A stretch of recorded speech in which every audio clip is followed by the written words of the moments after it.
Ya lo vi, perdón. Pues buenas tardes y buenos días, porque estamos más o menos en esos horarios, con las 8 horas que lleva España a México y a otros países de América. Estamos teniendo nuestra última sesión del mes de abril y confío en que ya tengan casi los interesados en la guía de estudio para este estudio que vamos a tener hoy. Bien, vamos a iniciar con la dedicación. Este trabajo es dedicado, como dice aquí el Gayatri: oh tu sol dorado del esplendor más excelente, ilumina nuestros corazones y llena nuestras mentes. Así que nosotros, reconociendo nuestra unidad con la divinidad que es el corazón del universo, podamos ver el camino a nuestros pies y llevar nuestros corazones y nuestras mentes a esos distantes objetivos de perfección, estimulados por tu propia luz radiante. Así sea. La meditación. Oh Pushan, oh sustentador de todo, abre los labios de la verdad, ahora ocultos bajo áureo velo, para que los devotos de la verdad podamos ver. Así sea. Bueno, como siempre, les presento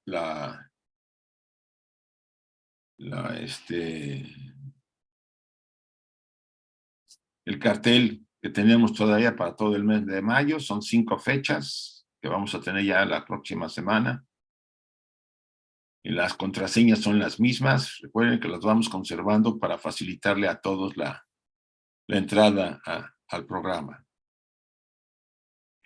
El día de mañana, pues ya saben, tenemos a Enrique con el estudio de las cartas de los Mahatmas. Están todos invitados. Aquí vienen las claves. El horario es el mismo que está en México, a las 11:30, o sea, 1 hora antes de la de España, porque el Zoom es el de Enrique y él es el que desde México está proyectando, vamos a decir, transmitiendo. Entonces no hay problema por el cambio de horario allá. Aquí sí lo estamos teniendo a las 7:30, debido a la diferencia de horas que se ha hecho hace unas semanas el cambio. Este próximo domingo tenemos invitado al hermano Fred Fernández de Puerto Rico para darnos el tema de una mirada esotérica al átomo. Fred, ya como lo conocen algunos de ustedes, se ha especializado en ciencia y teosofía y es bastante, sus exposiciones son bastante interesantes, sencillas de acceder, y entonces este otro tema nos ha parecido importante que presentarles a todos. Domingo 30 de abril, a Fred Fernández con una mirada esotérica al átomo. Bien, pues vamos a iniciar nuestro estudio. Aquí tenemos nuestro estudio de la doctrina. Cada mundo tiene su estrella madre y su planeta hermano. Esto es interesante que lo analicemos. Cada mundo tiene su estrella madre y su planeta hermano. Así la Tierra es el hijo adoptivo y hermano menor de Venus, pero sus habitantes son de una especie propia, de su especie propia. Todos los seres sencientes completos, hombres septenarios completos o seres superiores, son provistos en sus principios con formas y organismos en completa armonía con la naturaleza y el estado de la esfera en que habita. Aquí nos viene a decir HPV, primero, que Venus tiene una importancia muy grande en la evolución espiritual del planeta Tierra. Es el planeta hermano, o sea, nosotros somos el hermano menor del planeta Venus. ¿Okay? Su jerarquía, esto ya lo venimos repitiendo, pero recuerden que es el estilo de la enseñanza teosófica. Blavatsky repite la misma versión de diferentes maneras para que nos quede claro. Como dice así, es el hijo adoptivo y hermano de Venus. aunque los habitantes de este planeta, del planeta Tierra, son de la propia especie que tenemos, ¿no? Todos son seres sencientes, completos, y al hablar de completos somos septenarios, ¿no? Somos provistos de principios y formas de organismos en completa armonía con la esfera. Ya estamos desarrollados, o nos fuimos desarrollados, o hemos ido desarrollando a través de todas las razas, en consonancia con las características del planeta Tierra, con la gravedad, el magnetismo, la posición que tiene en relación al Sol, la cantidad de energía que recibimos, la influencia de la Luna, etcétera, etcétera. Todo eso ha contribuido a la especie humana, que es muy particular porque está adaptada a las condiciones de este planeta. Si estuviéramos en otro planeta, por ejemplo, suponga que hubiera vida en Venus, los habitantes tendrían que adaptarse a las inmensas presiones de ese mundo y probablemente tendrían otras características diferentes a las nuestras. Incluso físicamente, aunque fueran completos, físicamente serían diferentes, porque las condiciones, el clima, la cantidad de radiación solar, el magnetismo del planeta, la influencia de los satélites, etcétera, todo iba a colaborar a formar a las entidades completas septenarias de diferente forma, muy probablemente. Y aquí Blavatsky ya viene a repetirnos lo que ya en las sesiones anteriores estuvo diciéndonos. Dice, las esferas del ser o centros de vida, que son núcleos aislados produciendo sus hombres y animales, son innumerables. Aquí nos viene a decir lo que tanto se presiente o se intuye, ¿no? Y que desde la antigüedad nos hablan los pueblos, en casi todos los pueblos, que la vida se mueve en todas las esferas de todo el universo. Y cada vez la ciencia ve imposible que solamente en la Tierra haya vida, cuando simplemente en el planeta, en la galaxia, hay más de 100,000 millones de estrellas y dicen, y casi todas las estrellas tienen planetas. Ya estamos hablando de que en todas las esferas del ser, como dice aquí el pasaje, o centros de vida, que son núcleos aislados produciendo sus hombres y animales, son innumerables. O sea, hay una inmensa vida que se mueve. Recuerden que a Giordano Bruno, por declarar eso, le costó la hoguera, ¿sí? En la Edad Media. No hay una que se parezca a su hermana, compañera, ni a otra alguna en su propia especie propia. O sea que esas películas que vemos de ciencia ficción con esas alteraciones de los seres, no es solamente la fantasía, hay mucha verdad en ello. O sea, y probablemente sean mucho más altos que nosotros, o sean muy bajos, que tengan características físicas, vamos a decir, a lo mejor menos extremidades, o sea, hay una serie de variantes en la conformación del cuerpo material que utilizan esas entidades. Todas tienen una doble naturaleza física y espiritual. Los núcleos son eternos e imperecederos. Los nucleolos, aquí estamos hablando de nucleolos, ¿sí? Pero dicen lo que dice el pasaje. Los nucleolos son eternos e imperecederos. Los núcleos periódicos y finitos. Cuando hablamos de núcleos, estamos hablando de planetas, ¿no? Son periódicos, tienen un principio y tienen un fin. Pero cuando hablamos de nucleolos, son eternos e imperecederos, ¿no? ¿A qué nos recuerda a todos? Al punto Laya, ¿no? Podría ser. Los puntos Laya son la aparente no manifestación, pero es la vida misma que está, la misma seidad, vamos a decirlo así, el mismo absoluto manifestado como forma potencial. Dice, vuelvo a repetir, los nucleolos o los puntos Laya son eternos e imperecederos. Los núcleos periódicos infinitos. Los nucleolos forman parte del absoluto, y aquí nos viene a confirmar lo que acabamos de decir. Son aberturas de aquella negra e impenetrable fortaleza por siempre oculta a la vista humana y hasta la de los dhyanis shohans, o sea, hasta la de las jerarquías divinas. Los núcleos son la luz de la eternidad que se escapa de ahí. O sea, los planetas son la luz de la eternidad que se escapa de los nucleolos, del absoluto. Es muy inspirador este pasaje y me gustaría que lo reflexionáramos ahorita que lo vuelvo a repetir. Todas tienen una doble naturaleza. Todas las esferas, todos los planetas tienen en su mayoría, vamos a decir, en su totalidad, aquí habla, tienen una doble naturaleza física y espiritual. Probablemente no todos son completos, ¿sí? O sea, completo significa que tengan el septenario. Si lo tienen, alguno de ellos está en potencia, por ejemplo, las emociones, ¿no? El Kama Rupa. Probablemente lo tengan, pero no está activado. Entonces, prevalece la mente, ¿no? Y las demás capacidades o los demás principios. A veces por el desarrollo de una cultura, las emociones han sido cada vez más limitadas y controladas hasta que no tienen ya una actuación abierta en la vida probablemente de una humanidad o de una jerarquía de seres que habita un planeta muy avanzado. Los nucleolos son eternos e imperecederos. Los núcleos periódicos y finitos. Los nucleolos forman parte del absoluto. Son las aberturas de aquella negra e impenetrable fortaleza por siempre oculta a la vista humana y hasta la de los Dhyan Shohans.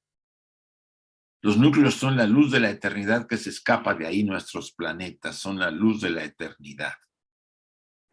Esa luz es la que se condensa en las formas de los señores del ser, de los cuales los primeros y más elevados son colectivamente Jivatma o Pratyagatma, que en sentido figurado se dice que salen de Paramatma. Son las primeras jerarquías, ¿sí? Las que primeros seres, señores del ser o formas de las cuales los primeros son muy elevados, muy espirituales, vamos a decir, muy cerca de la fuente. Y dice, y el pasaje siguiente viene a completarlo, dice, es el logos de los filósofos griegos que aparece al principio de cada nuevo Manvantara. Aquí al hablar de logos, podemos hablar de los tres logos, que son la fuente de todas las jerarquías, sobre todo el logos, el tercer logos, Mahat, la mente, ¿no? De ahí emanan todas las jerarquías. Y es importante entender que estamos hablando de jerarquías rupa.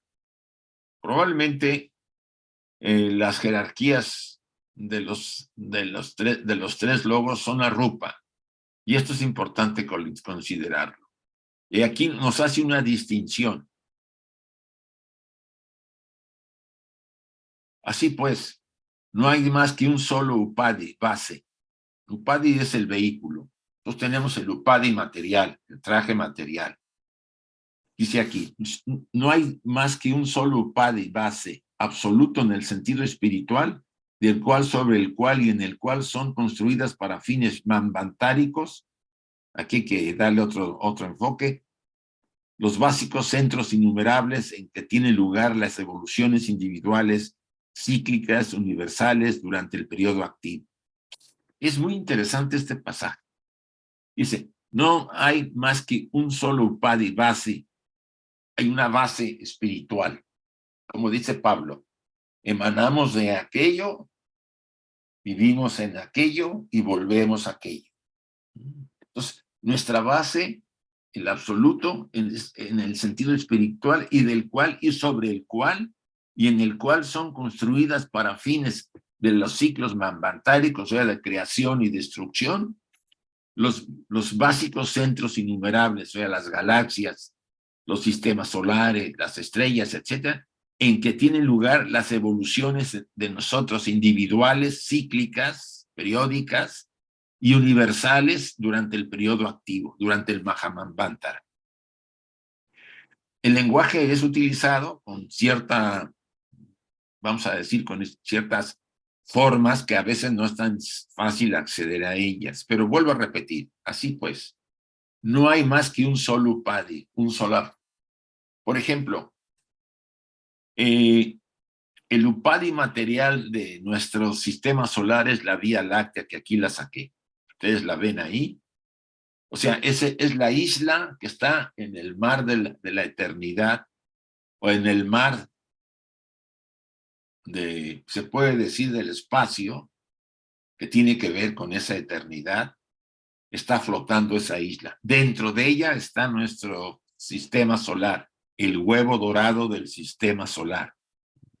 Y dentro del sistema solar están el Sol y los planetas que conocemos, y ahí entre algunos de ellos está nuestra Tierra, donde dentro de ella se están dando las evoluciones, como dice acá abajo, evoluciones individuales, cíclicas y universales. O tenemos periodos de evolución, tanto que son no solamente del planeta, del sistema solar, de la galaxia y de todo el universo, son universales durante el periodo activo, durante el Mahabharata. Aquí nos quiere decir la tradición oculta a través de la pasaje que estamos viendo, escrito por Blavatsky, probablemente inspirado por alguno de los instructores. Dice, todo es espiritual. Nuestra base, donde estamos sembrados, es espiritual. Tiene un sentido espiritual, del cual y sobre el cual y para cual son construidas las galaxias, las estrellas, los universos. Y dentro de ellos son habitados por individualidades que tenían periodos cíclicos de evolución, tanto individual como universal. Este pasaje está muy enriquecido para darnos a entender de que el universo bulle de vida. Las inteligencias iluminadoras que animan a estos diversos centros de ser, o sea, a estos diversos galaxias, sistemas solares como el nuestro, planetas. Acuérdense que cada uno de los 7 planetas sagrados tiene su propia jerarquía. La jerarquía de la Tierra, que es una de las, es el planeta, el globo más joven, se somete a la jerarquía venusina. Este es un punto interesante. Pero repito el pasaje. Las inteligencias iluminadoras que animan a estos diversos centros del ser, estamos hablando de todas las jerarquías elevadas que están organizando, dirigiendo y llevando la evolución de de la galaxia, del sistema solar y de las cientos de miles o millones de sistemas solares dentro de la vía, solamente dentro de la Vía Láctea.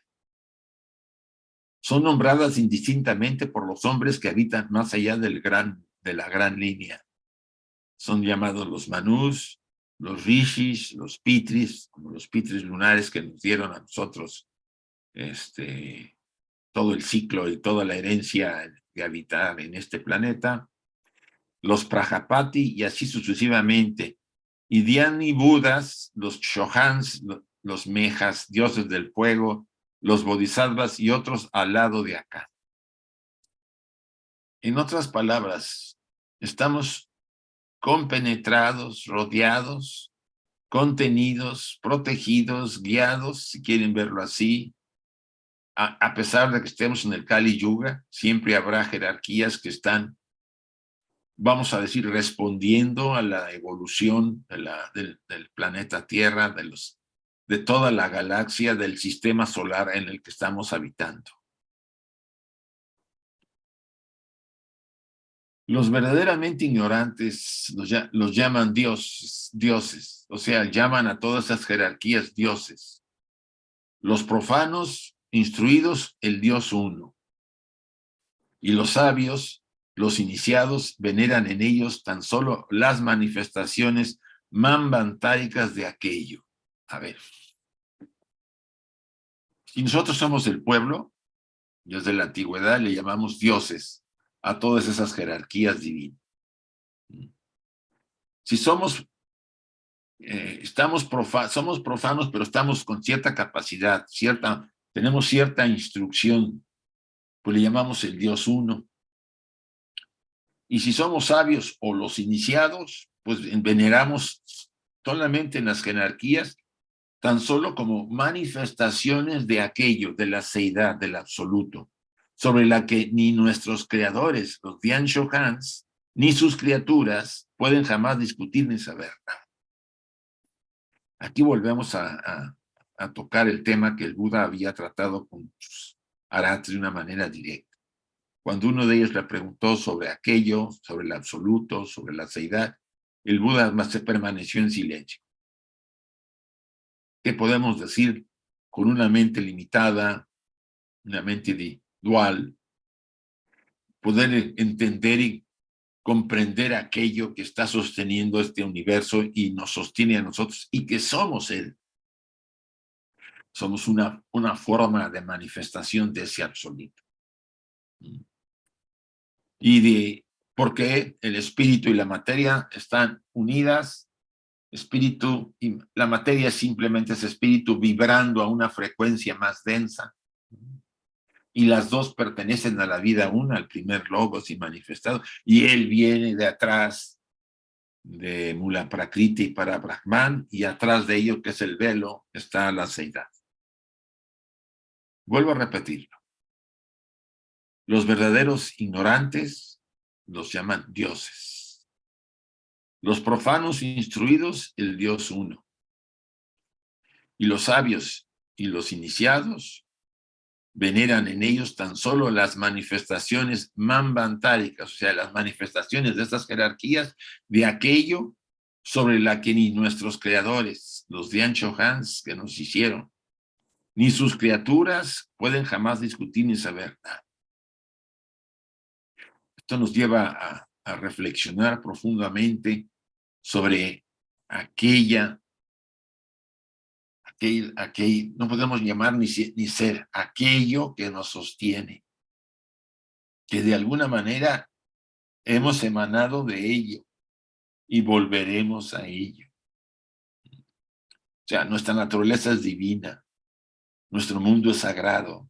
Ustedes y yo tenemos esa naturaleza sagrada y deberíamos llevar a cabo una acción para realmente merecerla y no destruir el ambiente y destruirnos a nosotros por adoptar, por ignorancia, prácticas y conductas que no van con la armonía de esa absolutidad de aquello. El absoluto no se define y ningún mortal ni inmortal lo ha visto ni comprendido jamás durante los periodos de existencia. Yo aquí saqué un antiguo diagrama, no sé si se acuerdan algunos, cuando estuvimos estudiando el proemio de la doctrina secreta. Son los días, este es un día de Brahma, ¿no? Es la manifestación activa del universo, y la manifestación pasiva es la oscuridad para nosotros, ¿no? Entonces, la oscuridad antes del universo, de ese plano del absoluto que lo rodea, se emana ese plano de manifestación donde va a surgir el llamado huevo de oro, donde va a surgir el universo. Y cuando termina el Mahamantara vendrá el Mahapralaya y volverá a ser absorbido en la oscuridad. Nuestro universo no es ni el primero, ni el último. Venimos de universos infinitos y vamos a universos infinitos. Para la personalidad es algo inconcebible, nos cuesta trabajo. Pero volvemos a repetir el pasaje. Y el absoluto no se define, no puede definirse. Y ningún mortal ni inmortal lo ha visto ni comprendido jamás durante los periodos de existencia. Lo mutable no puede conocer lo inmutable, ni lo que vive puede percibir la vida absoluta. Tanto que Plotino dijo, solamente aquello eterno en nosotros puede de alguna manera acercarse a lo eterno que nos sostiene. Por lo tanto, el hombre no puede conocer seres más elevados que sus propios progenitores, los Dian-Shohans que nos han formado, ni debe adorarlos. Esto es un punto muy interesante porque corre mucho la idea de que hay que adorar a las jerarquías divinas. Se les tiene que tener respeto, ¿sí? reconocimiento. Ellos vienen evolucionando, sobre todo los que nos hicieron y nos dieron la mente, la conciencia. En realidad todos, porque todos han sido y son importantes en nuestra evolución. Debemos darle reconocimiento, ¿sí? Pero en la adoración, como dice aquí Blavatsky, si realmente ustedes quieren adorar algo, debería adorarse al absoluto, a la eternidad, a lo que está atrás de todo este universo. Dice, ni debe adorarlos porque sí debe saber cómo hemos venido él al mundo. O sea, repito, por lo tanto, el hombre no puede conocer seres más elevados que sus propios progenitores. Al hablar así, hablamos general.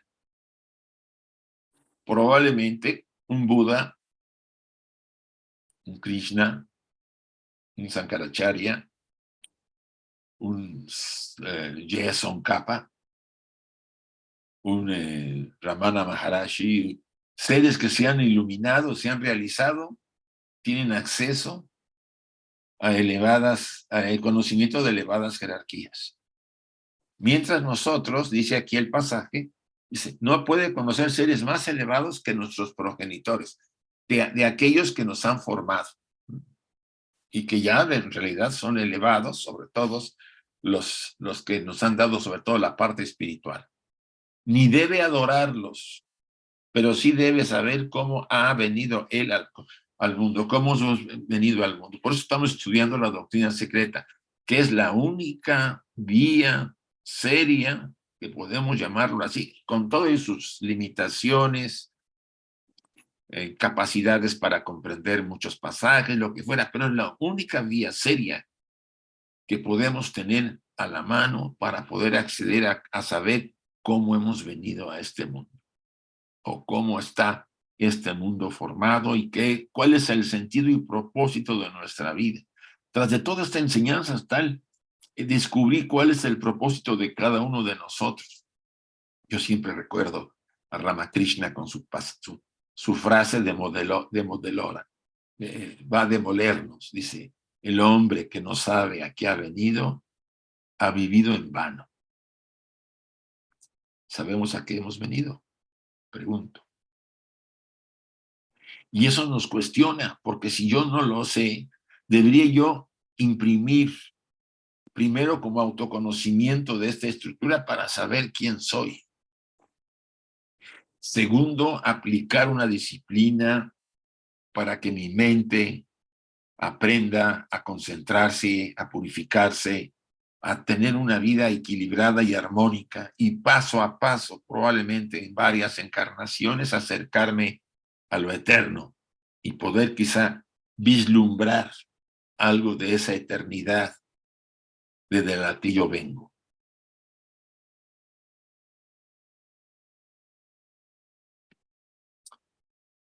Aquí hay unos comentarios.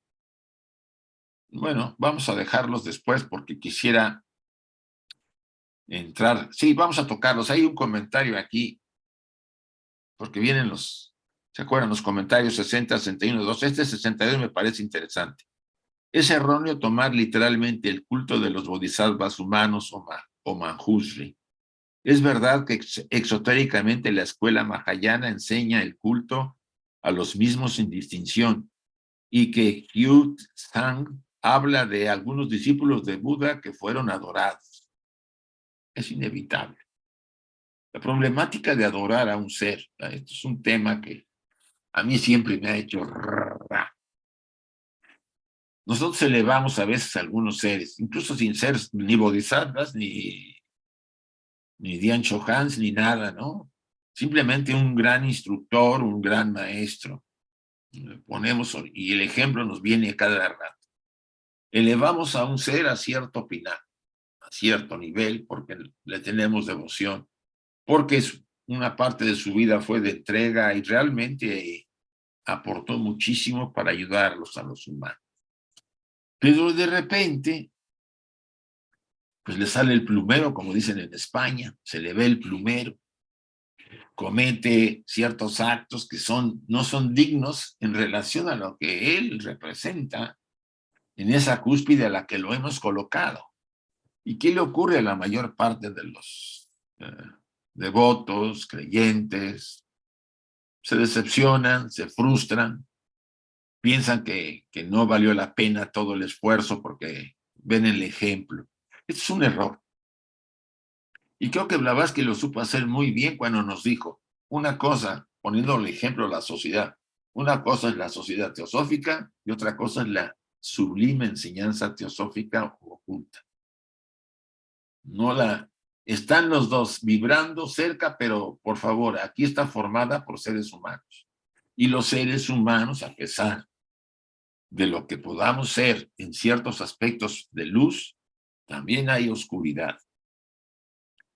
Por eso siempre, y ahí yo se lo reconozco tanto a Mabel Collins como a H.P. Blavatsky, y como incluso a la señora Burnier, a Sri Ram, a Gina Hadassah, por supuesto a Annie Besant, a Led Vitter, a todos ellos, que el verdadero instructor, el verdadero ser al que le debemos tener devoción, y si quieren ustedes hasta adoración, aunque no es válido, pero podemos decirlo, es a nuestro maestro interior, al ser que nos habita, al Dios interior que todos traemos. Acuérdense del Maestro Jesús, vosotros sois el templo del Dios vivo. Le quieren llamar el Maestro, el Cristo interior, el Buda interior, Krishna interior, llámenle como quieran, pero está habitando nuestro corazón. Ese es el valor. Los de afuera pueden inspirarnos, no digo que todos, ¿sí? La vida del Buda es un gran ejemplo.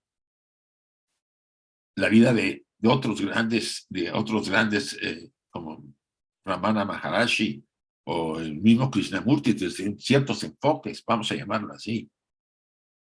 O sea, son ejemplos que nos inspiran, el mismo Gandhi desde el punto de vista del liberador. Pero también tenía sus cosas como todos. O sea, esa desmitificación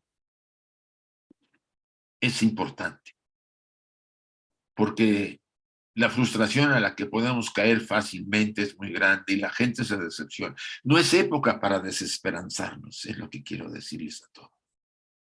Es una época difícil, el Kali Yuga está pegando duro. Como ejemplo, y ustedes nomás vean los noticieros y vean lo que está pasando en el mundo. ¿Y qué ocurre ahorita? Pues hay una cantidad inmensa de gente, y digo inmensa porque si no está en guerras el país y se está autodestruyendo, hay hambrunas, hay dramáticas destrucciones del entorno, reducción del alimento en el mundo, sobrepoblación, ya somos 8,000 millones y muy probablemente en unos pocos años llegaremos a los 10,000. O sea, hay una economía desequilibrada, ha habido pandemias, temblores. O sea, si ustedes y yo nos ponemos a contar cosillas, pues vamos a ver que ahí está la cosa un poco compleja. ¿Qué le pasa a la gente en general? Porque hay un alto nivel de suicidios de los jóvenes. Mucha gente desesperanzada, sin trabajo, etcétera, etcétera. Ese dejar, como dicen en el box, tirar la toalla y ya no querer seguir adelante en la vida, y por eso la puerta del suicidio se ha hecho cada vez más grande, sobre todo en los jóvenes, que debería ser la esperanza del cambio y de la transformación. Debemos tratar de luchar enconadamente para que eso se reduzca, por lo menos en el entorno en lo que estamos, si es familia, si son amigos, si son seres que nos conocemos en la sociedad teosófica. La desesperanza no debe promoverse ni propagarse. Debemos cortarla, porque es una enfermedad del alma. De ahí viene una depresión o viene otra serie de cosas que no nos llevan a ningún lugar, a pesar de que el mundo esté como esté. Y es ahora cuando el estudiante verdadero se mantiene firme, persevera, reconoce la situación, pero no se amilana y sigue firmemente trabajando para crecer y desarrollarse y ayudar a todos los que puedan. Por eso aquí esta parte nos lleva a hacer toda esta especulación, esta descripción de las adoraciones. Dice, pero teóricamente no es el discípulo o el sabio Mahurri personalmente quien te recibe honores, sino los divinos bodhisattvas y dhyani budas que animaban a las formas humanas. Siempre será esto un tema de discusión. Mucha gente no puede pues, vislumbrar ese elemento espiritual en todo lo que nos rodea y necesita una forma. No voy a entrar a discutir. La forma puede ser un sustituto temporal, pero la gente después, en términos generales, ¿no? Y eso a través de las religiones se ha visto, ¿no? El cristianismo pudo haber sido como el Islam y como los judíos sin formas, pero la influencia griega transformó mucho los, vamos a decir, a la iglesia primitiva cristiana, y los concilios alteraron esa concepción de no darle forma a lo eterno, o por lo menos a lo espiritual, a lo superior. Entenderlo es importante, pero más que eso, es nosotros no hacernos ídolos artificiales, porque se pueden desmoronar y decepcionarnos. Lo único que no nos traiciona está en nuestro corazón, y ser capaces de ir adelante a pesar de todo lo que está ocurriendo.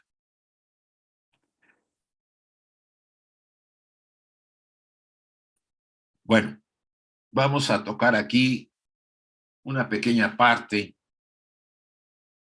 de el segundo tomo de la doctrina secreta.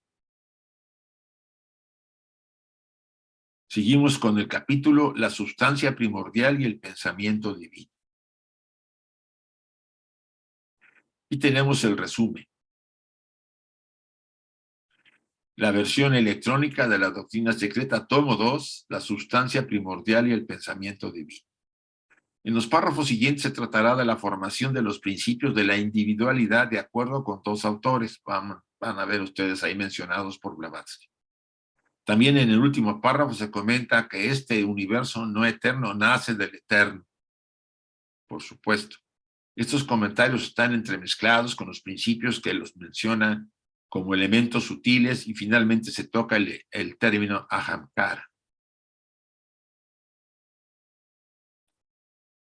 Aquí está uno de los autores, Mediatiti, traduce esto como la conciencia una del yo o ego, y no como el dueño, como hacen los orientalistas. También de este modo traducen la shloka siguiente. Habiendo él hecho también las partes sutiles de aquellos 6, o sea, el gran yo y los 5 órganos de los sentidos, de brillantez inconmensurable, y aquí también puede ser los principios, para entrar en los elementos del yo, creó todos los seres. Estamos hablando acá de la creación de aquella fuente, de aquellas jerarquías, los principios en el ser humano. Desde la parte espiritual que ya sabemos, la parte de la mónada espiritual que hemos recibido de los pitris lunares en la primera raza humana, hasta todas las jerarquías que intervinieron, los Kumaras en la segunda, hay que reconocerlo porque hay varios pasajes que lo hablan. En la tercera subraza, en la tercera raza raíz, la hiperbórea, pues intervienen los Manasaputra, los Anishvata, las fuerzas Shakti, las jerarquías Shakti, la tierra, el sol con el prana, el fuego, etcétera, para darnos pues el complemento de los principios del septenario que todos tenemos. Y estos pasajes están un poco entremezclados, vamos a decir. Aquí Blavatsky trató de trasladar una interpretación de este autor para describir la formación del ser humano. Y aquí vuelve a repetir, mientras que según Mediatiti debió leerse los términos que se equivocó, que pudo haberse metravit en lugar de atma matrasu, y de este modo se debería haber dicho en el pasaje, después de haber compenetrado las partes sutiles de aquellos 6, de brillantes inconmensurable, por los elementos del yo creó todos los seres. O sea, aquí está hablando, por lo menos, está hablando de seres brillantes, o sea, seres superiores, ¿sí? Es el mismo tema que hemos estado tratando desde que empezó, ¿no? La jerarquía, los primeros de la jerarquía, ¿no?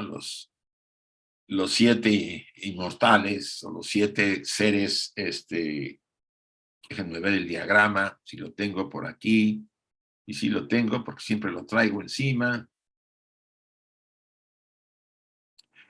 Tenemos acá a los primordiales. Después de Mahat surgieron los primordiales. En este siguiente nivel, y se repite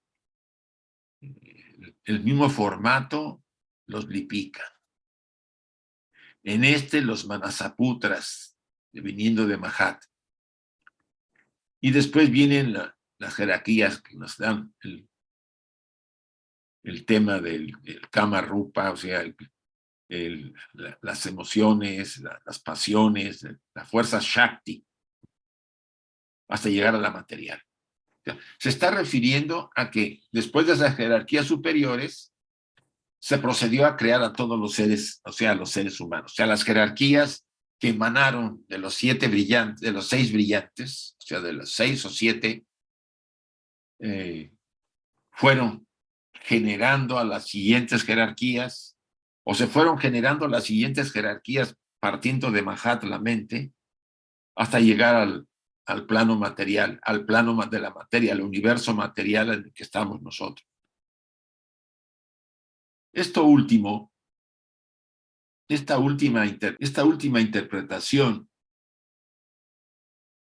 debe ser la correcta, puesto que el yo es el que llamamos Atma, y constituye así el séptimo principio, la síntesis de los 6. Rechaza los tanmatras o elementos sutiles y el Atmamatra de Kulavata es otro autor y dice explicando los principios del yo cosmos. Ustedes ven acá este pasaje, yo iba a pasármelo, a brincármelo, si soy sincero, porque venía confuso. Confuso quiere decir que Blavatsky trataba de interpretar lo que dijo un autor comparado con otro, y después se fueron mezclando, pero dije, bueno, es parte del estudio y no puedo evitarlo. Está tratando sobre la constitución del ser humano, ¿sí? Los 7 principios, o 6, porque Atma no es un principio. Dice acá, los 6 parecen más bien ser el manas, más los 5 principios del éter, el aire, el fuego, el agua y la tierra, habiendo unido 5 posesiones de estas 6 con el elemento espiritual, el séptimo. Él creó así todas las cosas existentes. Atma Matra es, por lo tanto, el átomo espiritual opuesto a sus propios elementos elementales no reflexivos. ¿Se fijan ustedes la terminología muy rebuscada, muy formada por términos que probablemente estaban muy en relación a la manera de entenderlo desde el sánscrito al castellano o al inglés y del inglés al castellano? Pero concretando, aquí está hablando de los principios del ser humano, del yo generador de todos esos principios, de alguna manera. Pero es un punto importante cuando nosotros cuando estaba el ser humano en la raza Lemur, y que todavía no tenía la autoconciencia, a mediados de la tercera subraza de la raza Lemur,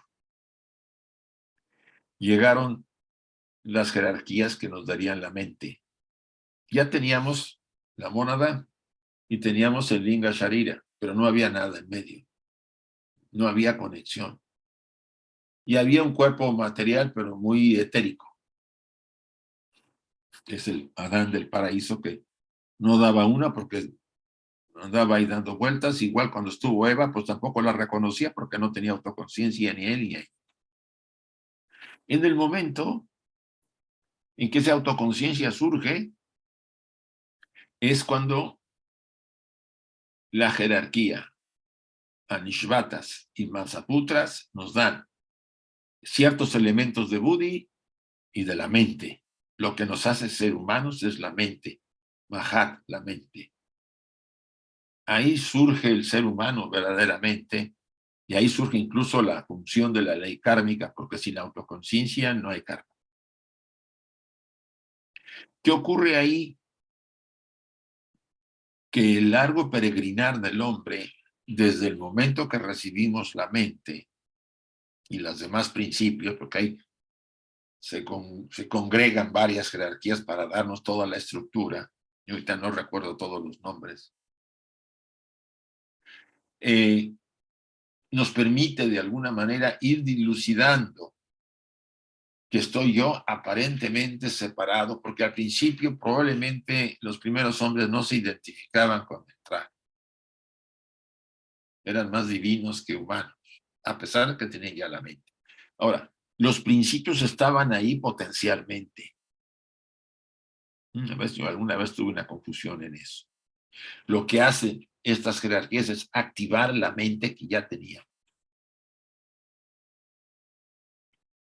Activar los elementos que poseíamos ya. Activar el Kama Rupa, o sea, el cuerpo de las emociones, y activar los demás principios. Ya estaban, pero no estaban activados. Es la función de estas jerarquías.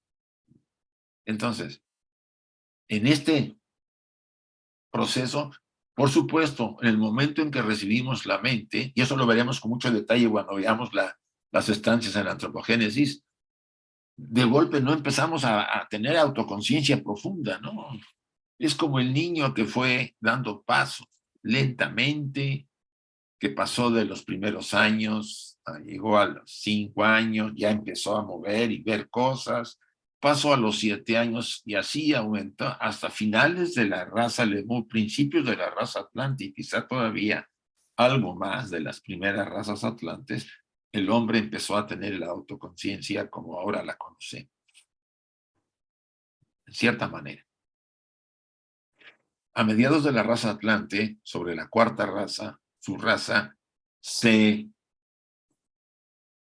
terminó el ciclo de inmersión en la materia. El alma, el espíritu se sometió en la materia, o sea, el traje físico era muy duro, era de mucha materia muy fuerte. Y a partir de la cuarta subraza de la raza Atlante empezó al regreso a la fuente espiritual. Y a partir de ahí, las siguientes razas, aunque hubo ahí una oscuración muy fuerte por el mal manejo de la magia, nosotros, la quinta raza, estamos ya de regreso con menos materia y más, bueno, la materia existe, pero la tendencia a lo espiritual cada vez es mayor. Por eso las condiciones han cambiado, en cierta forma. La materialización que teníamos en los atlantes ahora son cuerpos más suaves, más sutiles, y más o menos llegará a ser súper sutiles hasta finales de la séptima ronda, los que lleguen hasta la séptima ronda. Pues eran seres sutiles, como fueron las primeras razas espirituales, con capacidades espirituales muy potenciales, muy desarrolladas, vendrían los niños ya muy espirituales. Pero volviendo al tema, todos estos pasajes se ha tratado de ello, solamente que debido a dos autores que Blavatsky trató de mediar para explicárnosla, pudiera presentarnos alguna confusión que espero, si hay alguna duda, lo veamos en las preguntas. Bueno, aquí todavía insiste, corrigiendo la traducción, dice Blavatsky. Como los elementos sutiles de las formas corporales de este uno dependen de estos 6, el sabio llama a su forma Sharira.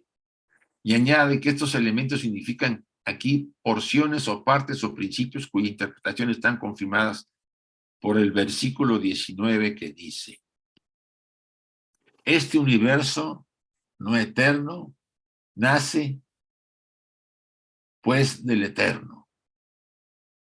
Nuestro universo, acuérdense que es no eterno. y nace de la fuente eterna. ¿Sí? Por medio de los elementos sutiles de las formas de aquellos 7 gloriosísimos principios, de los 7 primordiales. ¿Sí? De ahí nace toda la humanidad. Comentando esta enmienda de Mediaditi, otra vez aquí el famoso, el editor hace observación de que probablemente significan los 5 elementos más la mente, manas, y la conciencia propia, Hamkara. Los elementos sutiles, como antes predicados, porciones de formas o principios. Tema de Ahamkara, yo aquí pongo una definición, como conciencia propia universal. Tiene un triple aspecto, lo mismo que manas, pues este concepto de yo o ego es o sattva, pura o quietud, o aparece como rajas activo, o más bien permanece como tamas estancado en la oscuridad. Pertenece al cielo y a la tierra y asume propiedades del éter. Ahamkara la vamos a tratar de explicar después con más calma, pero tómenlo ustedes como la conciencia propia universal. Vamos a abrir los micrófonos. Hoy no di espacio para preguntas, vamos a hacerlo al final, a ver si hay algunas preguntas. Ver, Mari, con gusto. Gracias, Isaac. Yo la verdad es que tengo muchas dudas, pero pensando, por ejemplo, en la parte previa que explicaste, la primera parte, que tiene que ver con la luna. O sea, la luna finalmente entonces es, decías tú, la hermana, mayor No, o menor. no, la luna no. Venus, No, la nosotros luna, perdón, somos hijos de Venus. Perdón. Vamos a decir, Nosotros los somos. hermanos adoptados por Venus. Ajá, pero la luna, en algunas ocasiones hemos comentado contigo también, o más bien nos has comentado, que la luna es como de alguna manera también como nuestra madre, ¿no? Bueno, de acuerdo a la enseñanza, y eso lo veremos Ajá. más adelante, Y la eso es Tierra lo que de salió, repente, la Tierra es producto de la luna. ajá, y eso es lo que de repente me brincó porque, bueno, ya estuve leyendo la parte previa porque, pues, bueno, no pude estar aquí, pero traté de actualizarme. Y lo que observé es que finalmente Venus nos da una buena parte de nuestra energía a través del Sol, ¿no? Y en ese sentido, por eso es nuestra, pues como una hermana mayor, ¿no? Pero venimos de la Luna.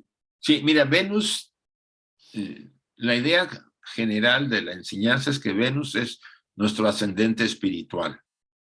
Ajá. Venus es nuestro ascendente espiritual. La jerarquía venusina está muy comprometida con el desarrollo espiritual de la humanidad y representa sobre la jerarquía de la Tierra, vamos a decir, la jerarquía de la Tierra está bajo la égide de la jerarquía venusina, de acuerdo a lo que hemos estado estudiando. Los seres de la jerarquía de Venus, porque es uno de los planetas sagrados, están de alguna manera muy ligados a la evolución de la Tierra y al cuidado de la Tierra. Sobre todo están muy ligados a niveles de la mente, o sea, Manasa Putras, ¿sí? De ahí viene esa jerarquía. O sea, no me he querido yo desplayar mucho porque lo vamos a ver con más detalle más adelante cuando abordemos jerarquías y qué jerarquías. Intervienen 5 o 6 jerarquías en la constitución del hombre. Y entre ellas vienen y se menciona de dónde, quiénes son y cómo vienen, etcétera. Hasta cierto nivel, porque Blavatsky en eso es muy reservado. En ese sentido, Isa, en ese Sí. sentido, si tenemos nosotros, digamos, esa gran influencia de Venus, y Venus, al menos en la tradición astrológica, representa el amor, ¿sería por eso que el ser humano tiene como mandato encontrar a través de la unidad del amor? Sería mi pregunta. Podría, en realidad el universo en sí, la fuente de la que está emanada esta unidad de vida es amor, es una de las características, ¿sí? El sacrificio de alguna forma, podemos decirlo así, de la misma fuente de energías de la que estamos constituidos, tiene que ver con ese amor inconmensurable, si así le llamamos nosotros, ¿sí? Ese deseo inconmensurable de la vida divina, de que los seres humanos nos desarrollemos y nos liberemos, nos realicemos, podemos ir, volver a la fuente.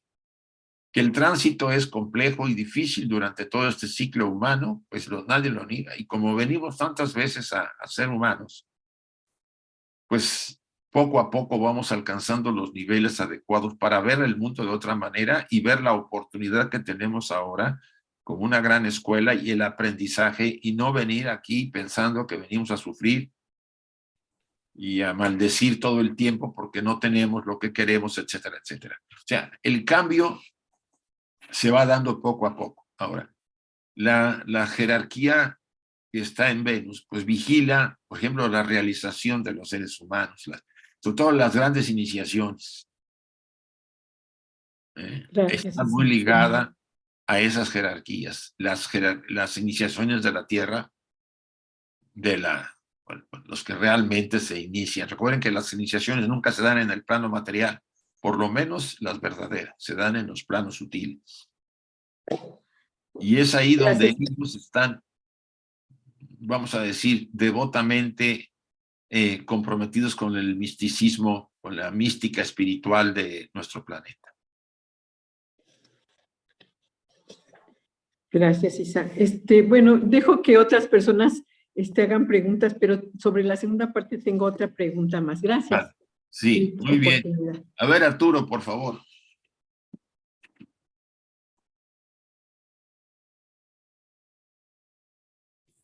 Tu micrófono, Arturo. Sí, ya. Gusto en saludar a todos, Isaac. Gracias, Arturo. Hay veces que no puedo acompañarlos los lunes, sin embargo, no me percibo tan alejado porque pues tenemos la fortuna de ver las conferencias en otro momento que quedan grabadas. Gracias por la oportunidad. De verdad que es estimulante hacer una pregunta en los trabajos tan interesantes. Bueno, pues mira, Isaac, al principio hablaba sobre los seres sencientes y septenarios, nuestros hermanos de Venus, por decirlo de alguna manera. Sí. En YouTube, perdón, en Internet tecleas lo que desees y hay centenares y miles de información que puede llevar un paralelismo, Ajá. pero hay que estar muy atentos a no separarnos de la fuente original. Esto lo estoy diciendo porque en otros momentos identifico que este planeta algunas veces recibe apoyo o ayuda de los pleiadianos, los arcturianos, y luego relacionan a los arcturianos con los esenios. Y en otro momento hay una relación esenios nazarenos con los sacerdotes de donde viene Jesús, donde quizá, cuando digo quizá es que lo he visto en alguna parte, es de Venus. Bueno, mi pregunta es, son dos. Una, ¿nosotros recibimos cierta orientación de otras esferas o planetas? Sí. Y la pregunta particular es si en Venus, que están en su propia especie, también están sujetos al fenómeno de vida-muerte como nosotros. Es mi pregunta. Mira, Venus, para empezar, Venus no está en el globo D. Ya. Ellos están en otro de los globos de la cadena de Venus. Acuérdate que tienen también 7 globos o más, pero por eso la vida en Venus aparece como... Ahorita ya comprobaron por las observaciones de la Venera rusa y otras que han hecho que Venus tiene volcanes en erupción. Están activos. Y eso nos lleva a ver que puede haber que haya formas de vida muy rudimentaria. Pero la vida de ahí pasó a otro de los globos. No sé si están en el E o en el F. Depende del elevado grado de evolución de la jerarquía venusina o de la humanidad venusina, vamos a llamarlo así. Por un lado.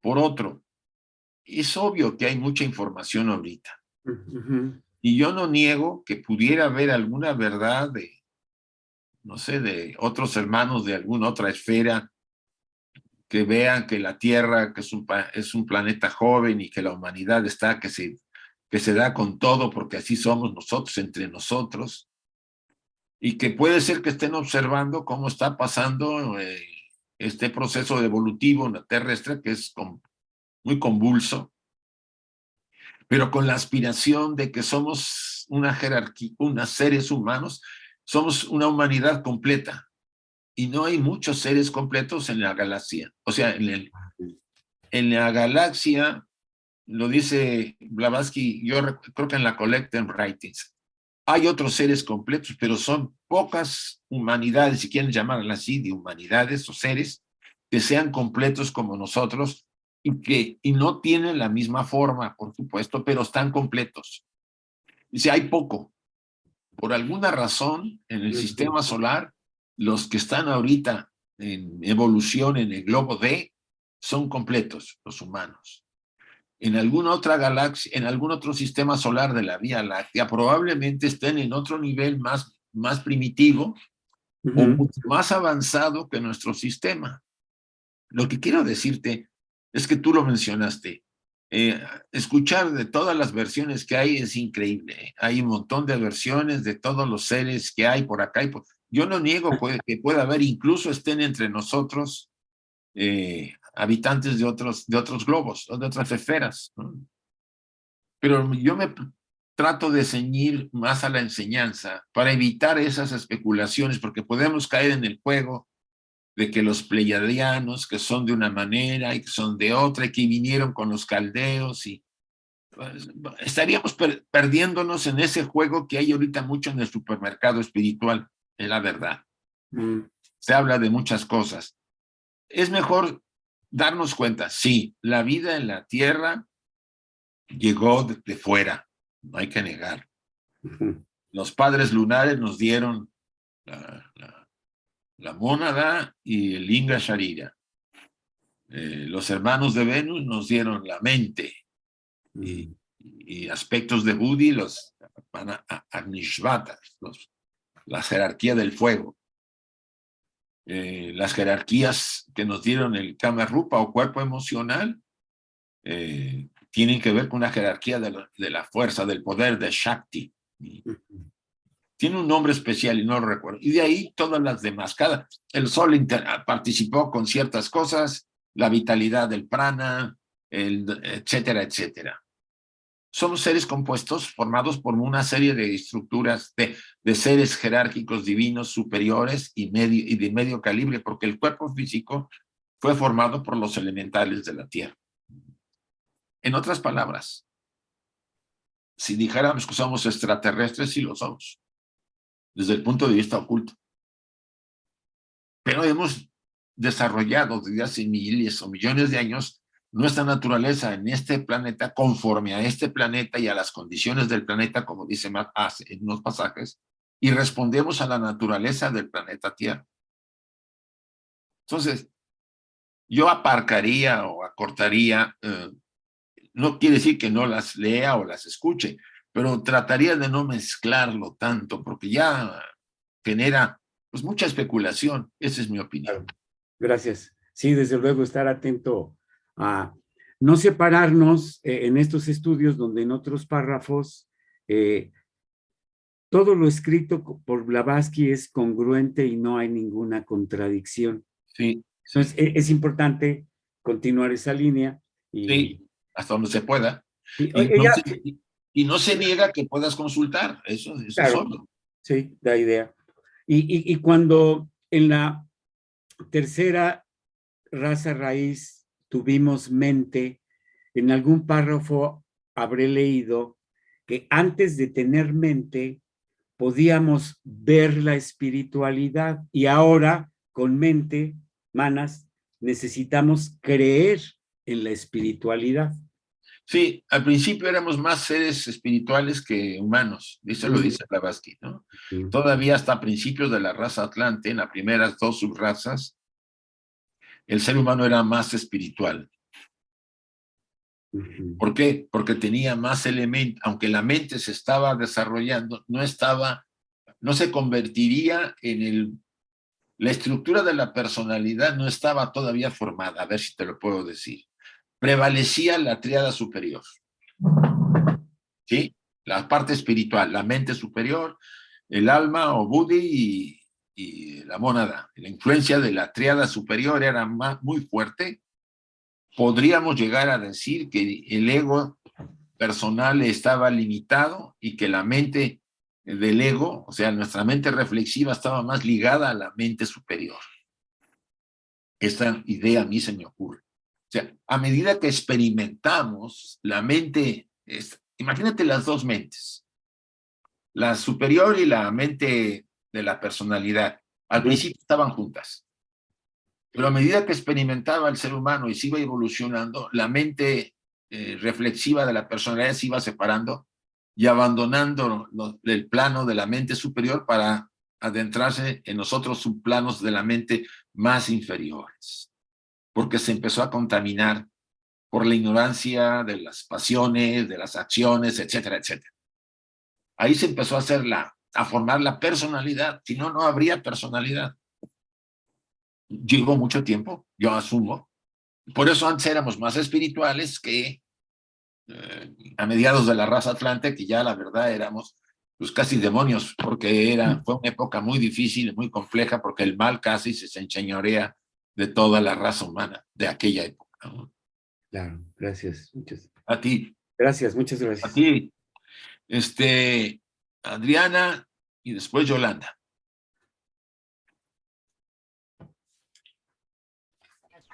Ahí está. ¿Ahora me escuchan? Sí. Sí. Buenas tardes a todos. Un gusto de compartir con ustedes. Es la primera vez. La pregunta que tengo con respecto al planeta Venus. En algún lugar leí, no recuerdo dónde, que el planeta Venus, del cual vinieron los señores de Venus, no es el planeta físico de la cadena de Venus, sino que es un planeta dentro de los 7 globos de la cadena terrestre, el que se corresponde con Venus. No sé si eso es correcto, pero siempre me quedó esa duda. Como que es un planeta, el planeta Venus, que se corresponde, pero pertenece a la cadena de la Tierra. Ujú. ¿Tú tienes la referencia donde dice eso? Como no sabía que se iba a tratar este tema, no lo, pero puedo buscarlo, a ver dónde. Es interesante. Mira, Venus ya tiene tiempo de estar, o sea, los habitantes de Venus, del planeta que vemos físicamente, tienen tiempo ya de estar en otro de sus globos, o sea, de la cadena. O sea, la vida como la conocemos, pues ya vemos que es un planeta con temperaturas muy elevadas y presiones muy grandes. Y eso sí, lo que se ha descubierto ahora es que tiene volcanes en erupción, está activo. No es un planeta muerto, está activo. Es muy probable que la vida ahí se encuentre en el planeta, en el E, en el globo E o en el F, o quizá hasta el G, el más elevado del lado espiritual. Y es muy probable que esas jerarquías que ayudaron a darnos la mente no vinieran directamente del planeta D, sino de alguno de los globos que están superiores espiritualmente y que fue la oportunidad hace miles de años cuando nos dieron la mente. Habría que buscar la referencia, yo no la he leído y sí me interesa que ahorita que lo acabas de decir, si la tienes, te lo agradeceríamos mucho que nos las hicieras llegar, nos dijeras, está en tal obra, en tal párrafo, que si es teósofo o no es teósofo, no importa, que nos digas más o menos de dónde salió. Y te lo agradeceremos mucho, Adriana.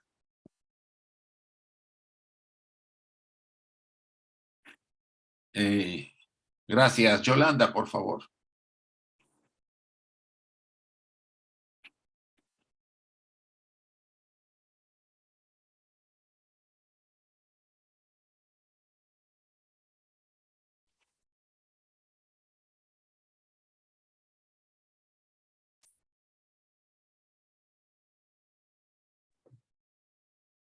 Tiene apagado el micrófono, Yolanda.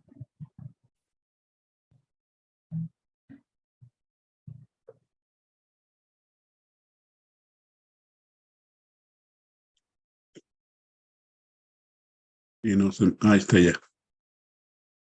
Pero no puede abrir su micrófono.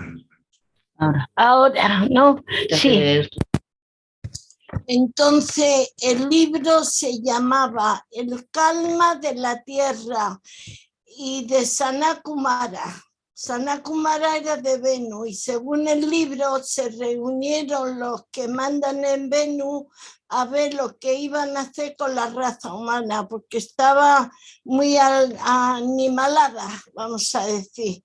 Entonces Sanat Kumara y 14 seres con él dijo que bajaría a la tierra a hacer algo, o lo que sea. Es que hace un montón de años que lo leí, pero algo se me quedó. ¿Qué libro es? Los humanos no quería. No, a ver, ¿qué libro es? El libro se llamaba El calma de la tierra. ¿Qué autor? No sé. Luego ponía abajo Sanat Kumara. Sí, pero eso es muy vago, hay mucha literatura. Yo también lo he intentado buscarlo en internet, en muchos sitios y no lo he encontrado. Mira, se conoce que lo he dejado y se han quedado con él. Sí, hay mucha literatura, vamos a decir, pues que no es apócrifa, que no es, como dice Arturo, hay mucha información y no toda es seria, ¿no? Entonces, en el tema de la enseñanza culta, hay que tratar, debido a ese problema, de estar más, asegurarse más de los comentarios que se puedan hacer.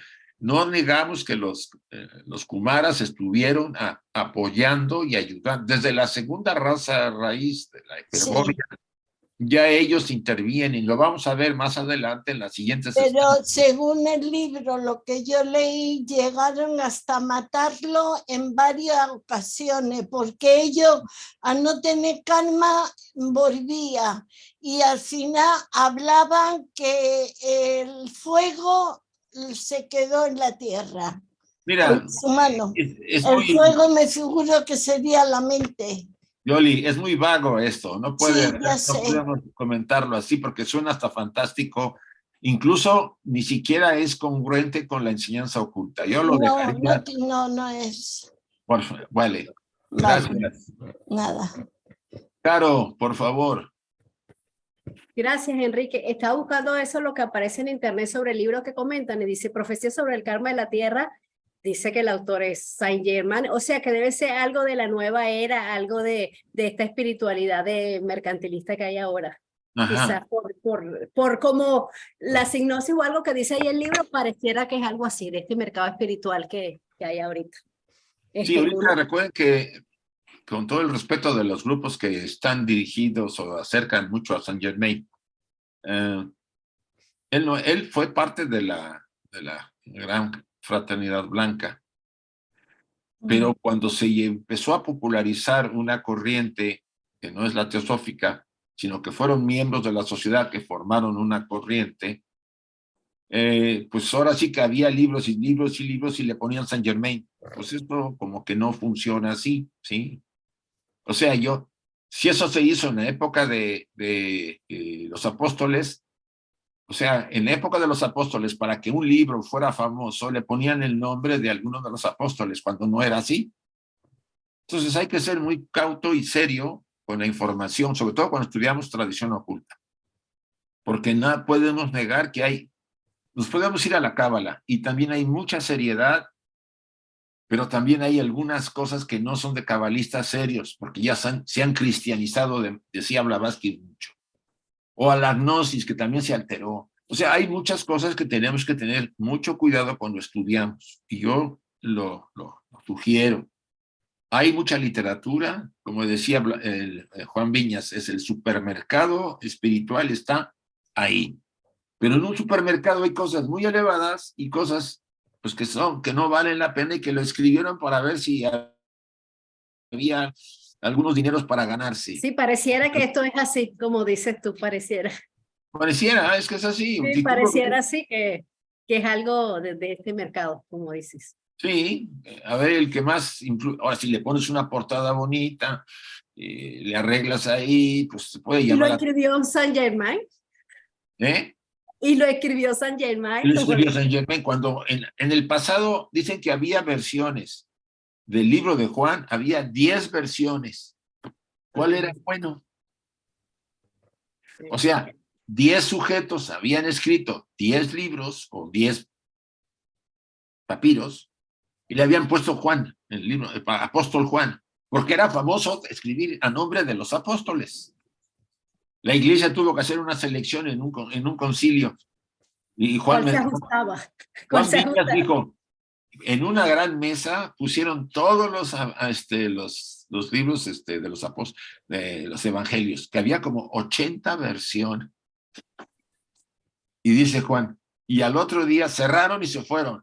Y le pidieron al Espíritu Santo que tirara los libros que no eran y los que se quedaban eran. Y al otro día llegaron con la llave y los que estaban arriba son los libros que están en la Biblia ahorita. El Espíritu Santo hizo el trabajo. Entonces dice Juan, ¿quién tenía la llave? Pero miren, amén de eso, la literatura cristiana inspira mucho. Yo siempre hago ese apartado. Probablemente participaron, como por ejemplo el libro de Juan parece un cabalista, y Lucas era un médico, y se va viendo ahí la mano de seres sabios. Le dieron una guía muy interesante. Yo nunca tocaré más ese tema, salvo aquel que trata de interpretar al pie de la letra los pasajes. El dogmático y que no sabe que están hablando en varios significados. La Biblia dice, Blavatsky, que tiene 7 claves. Si nos vamos con una, perdemos todo porque nos cerramos. Pero bueno, y así pasa con el Corán, y así pasa con la literatura judía, el Antiguo Testamento, que es más bien judía.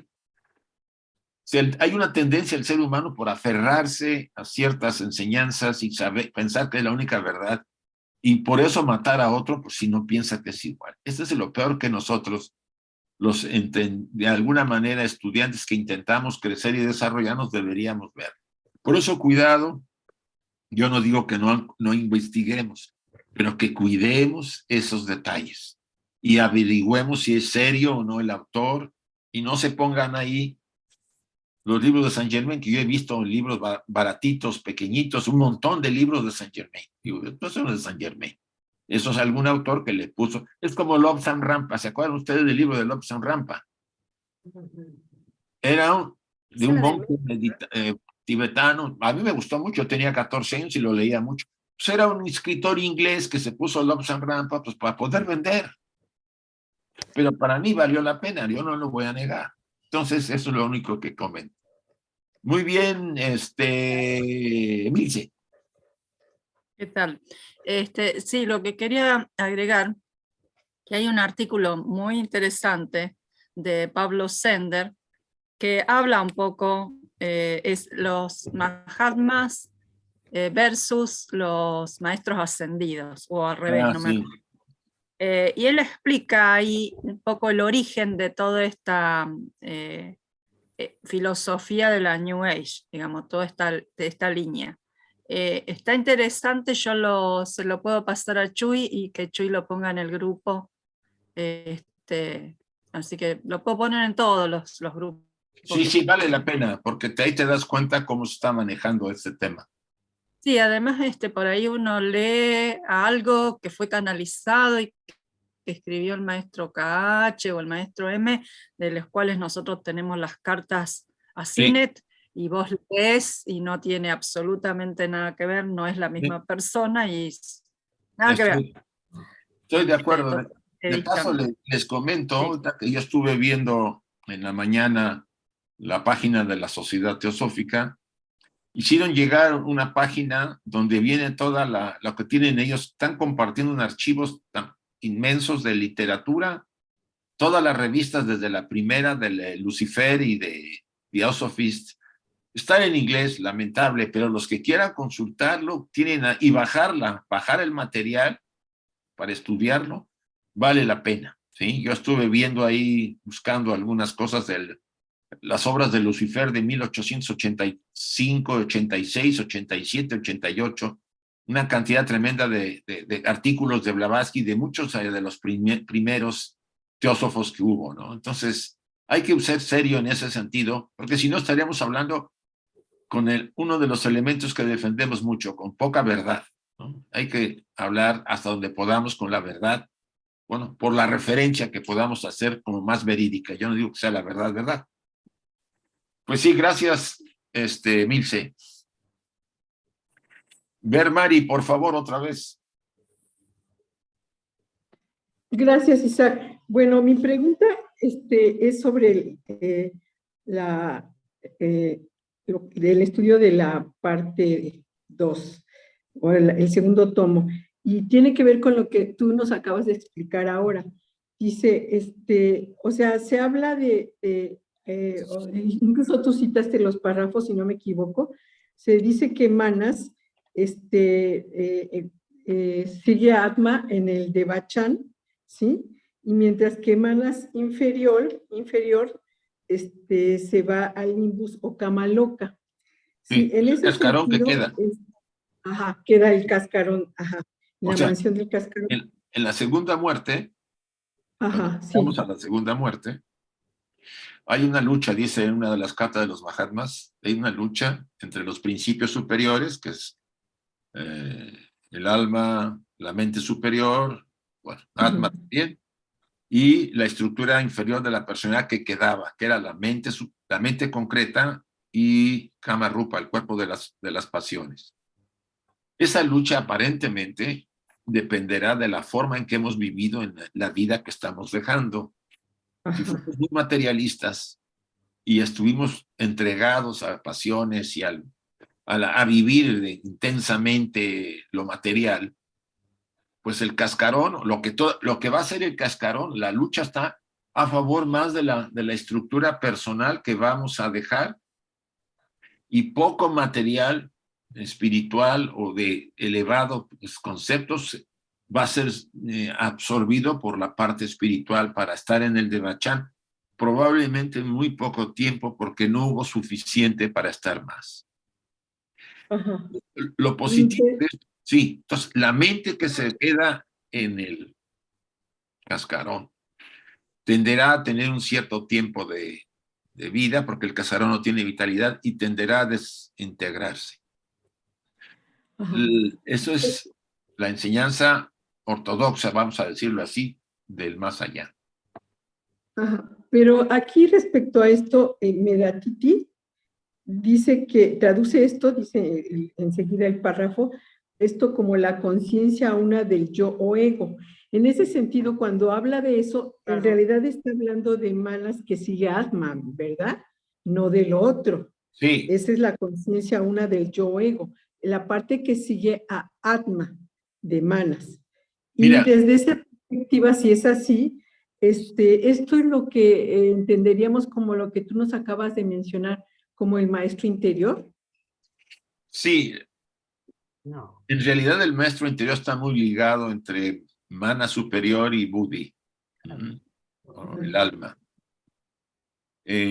Porque ahí está la riqueza de nuestras vidas anteriores, ahí está acumulada toda la información de quiénes fuimos.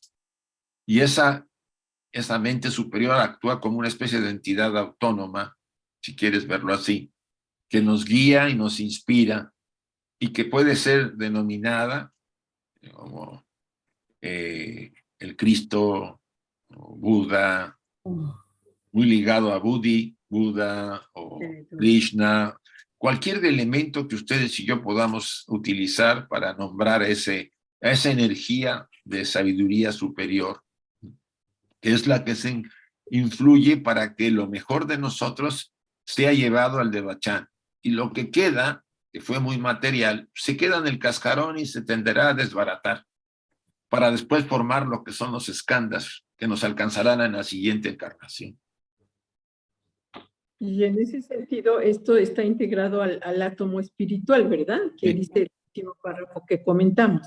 Mira, todo el cuerpo tiene átomos de vida. Todos los principios. Bueno, desde Buddhi se puede decir para abajo. Porque Atma no es principio. ¿Vale? Entonces, esos átomos de vida, Blavatsky los divide en dos partes. Los inferiores, que considera desde el punto de vista inferior al doble etérico, a prana, y creo que a las pasiones también, y al cuerpo físico. Esos átomos de vida, cuando tú y yo morimos, se van a las fuentes y corrientes donde se reciclan, y según hayamos vivido, pueden llegar a entrar hasta las corrientes animales.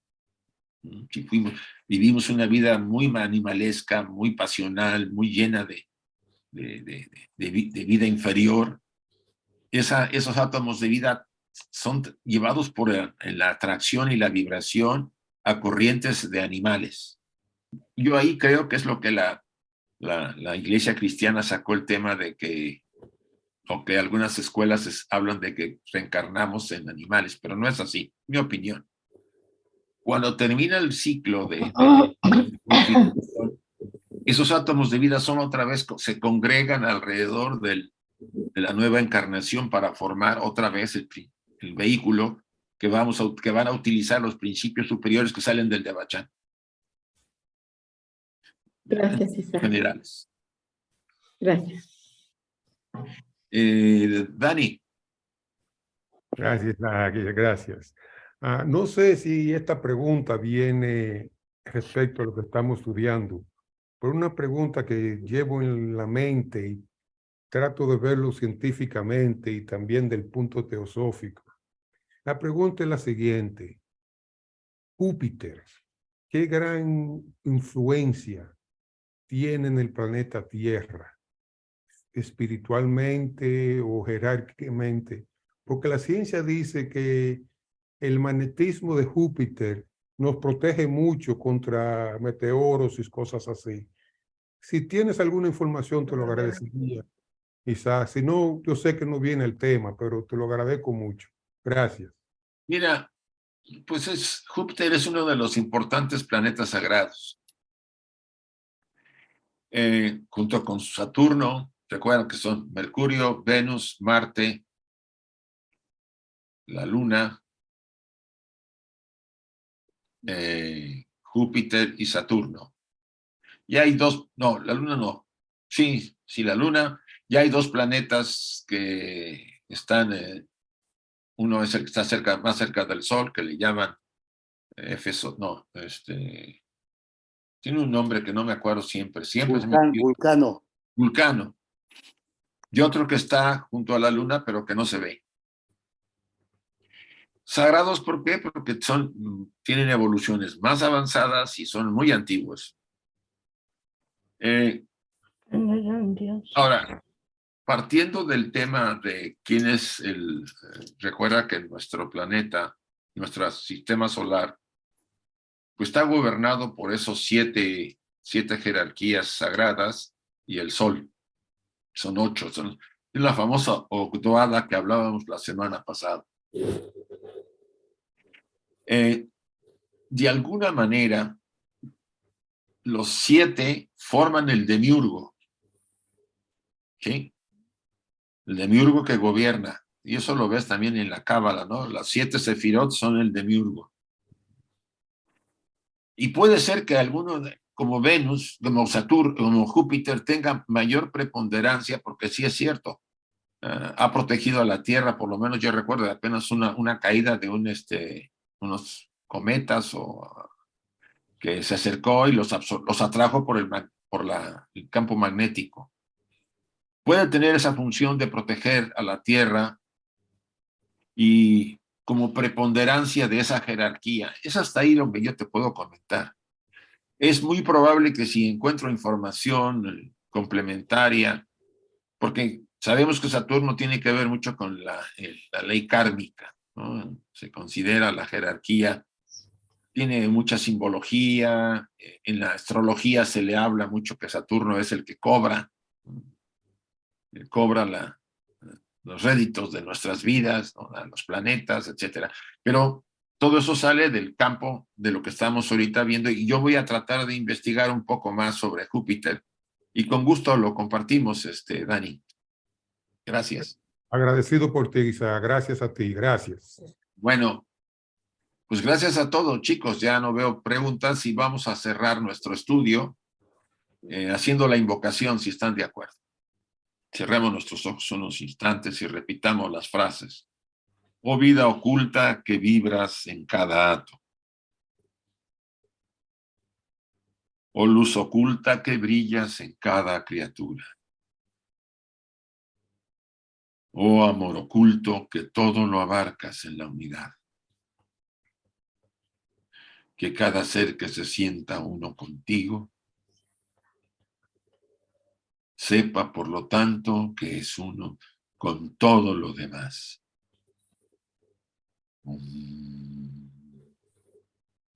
Así sea y gracias a todos, chicos. Nos vemos mañana con Enrique.